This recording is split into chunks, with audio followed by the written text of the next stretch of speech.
Quelle est la méthode pour analyser un spectre infrarouge? Eh bien, il faut respecter ces 4 étapes. Repérer les liaisons chimiques, CH, NH, CW, etc., grâce à leur nombre d'ondes. Attention, à une liaison peut correspondre plusieurs bandes d'absorption, car la liaison peut vibrer de différentes façons. Petit 2, on recherche les groupes caractéristiques, hydroxyle, carboxyle, etc., possédant ces liaisons. Attention, certaines liaisons appartiennent à plusieurs groupes. Par exemple, la liaison CO appartient au groupe carboxyle et carbonyle.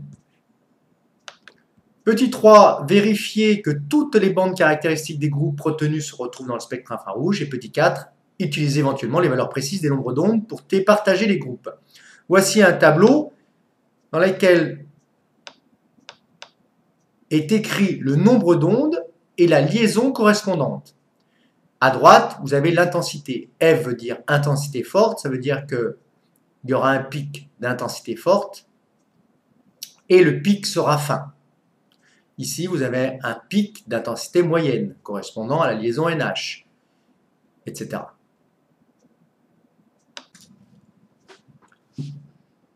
Observez le spectre infrarouge. Les bandes d'absorption sont données. Essayez de trouver quelles sont les liaisons présentes dans cette espèce chimique dont la composition est à déterminer.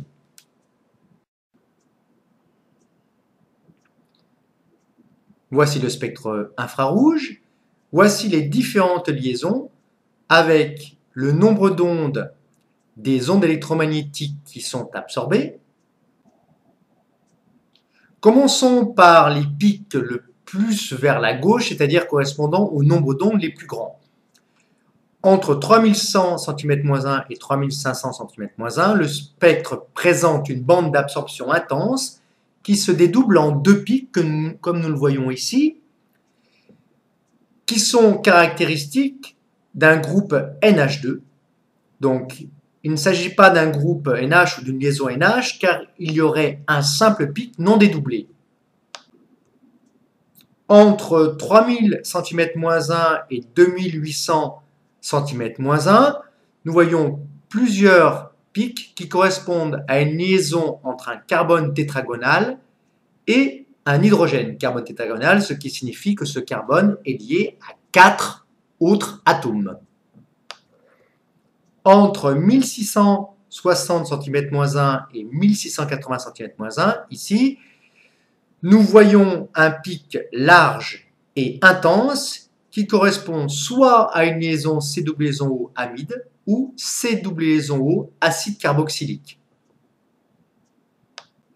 Il n'y a pas manifestement de double liaison CC, car en effet, il n'y a pas de pic entre 1625 cm-1 et 1685 cm-1. Il ne peut donc pas s'agir d'un alcène dans le cas de notre espèce chimique, inconnue.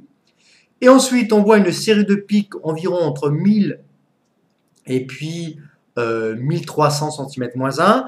Ça correspond à 2 types de liaisons, soit les liaisons carbone-carbone, soit les liaisons carbone-azote.